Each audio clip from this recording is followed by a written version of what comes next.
नमस्कार. उन्हाळा सुरू झाला की काहीतरी थंडगार प्यावंसं वाटतं. तर आज आपण पारंपरिक कोकमाचं पाचक आणि थंडगार असं तिवळ बनवणार आहोत. जेवणानंतर नेहमीच जर हे 1 कप तिवळ प्यायला तर ॲसिडिटी आणि उन्हाळ्यात जे शरीराला उष्णतेचे आजार होतात ते सुद्धा दूर होतात. असं तिवळ बनवण्यासाठी इथे आपण 7 ते 8 कोकम घेतलेले आहेत आणि इथे आपण आता गरम पाण्याचा वापर करणार आहोत. इथे आपण गरम पाण्याचा वापर केल्यामुळे जर कोकम नवीन असतील तर रंग छान येतो. तर इथे पाहू शकता गरम पाण्याचा वापर केल्यानंतर कोकम म्हणजे आमसुलं जर नवीन असतील तर त्याचा रंग छान येतो आणि जुनी असतील तर त्याला रंग येत नाही. इथे आपण नवीन सालीची जी कोकम म्हणजे आमसुलं असतात ती आपण इथे वापरलेली आहेत. अर्धा तास पाण्यामध्ये ठेवून द्यायची आहेत. खलबत्त्यामध्ये आपण 1 ते 2 लसूण पाकळ्या, 1 छोटा आल्याचा तुकडा आणि इथे आपण 2 ते 3 मिरच्यांचा वापर केलेला आहे. मिरच्या ह्या तुम्ही तुमच्या आवडीनुसार वापरू शकता. लसूण, आलं आणि मिरची आपण ठेचून घेणार आहोत. त्याच्यामुळे ह्या तिवळला छान असा स्वाद येतो. तर इथे आपण आता खलबत्त्यामध्ये आलं, लसूण आणि मिरची ठेचून झालेली आहे.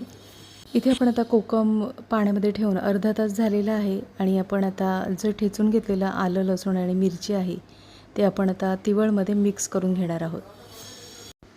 छान असा स्वाद येतो. नक्की अशा पद्धतीने तिवळ बनवून बघा. अतिशय चविष्ट असं हे तिवळ तयार होतं.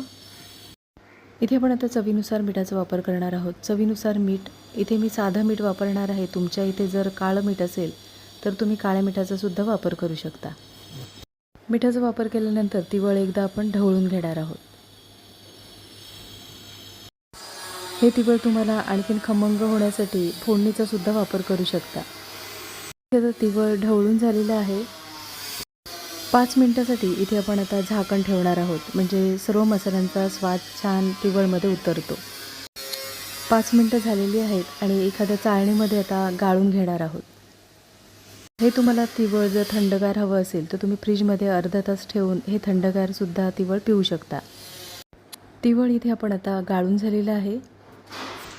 बारीक चिरलेल्या कोथिंबिरीचा वापर करायचा आहे आणि 1 चमचा भाजून घेतलेला जिरा पावडरचा वापर करायचा आहे. कोथिंबीर आणि जिरं व्यवस्थित असं मिक्स करून घेणार आहोत.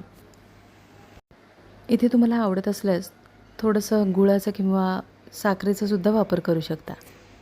मस्त असं शरीराला थंडावा देणारं तिवळ तयार करून झालेलं आहे. आपण ग्लासामध्ये ओतून घेणार आहोत. हे तिवळ तुम्ही जेवणानंतर 1 कप जर प्यायला तर ॲसिडिटी कुठच्या कुठे पळून जाते आणि उन्हाळ्यामध्ये जे उष्णतेचे शरीराला त्रास होतात ते सुद्धा दूर होतात. आजची रेसिपी आवडली असेल आणि चॅनलवर नवीन असला तर चॅनलला सबस्क्राईब करा आणि व्हिडिओ आवडला असेल तर लाईक शेअर करा. पुन्हा भेटू अशाच नवीन रेसिपीमध्ये.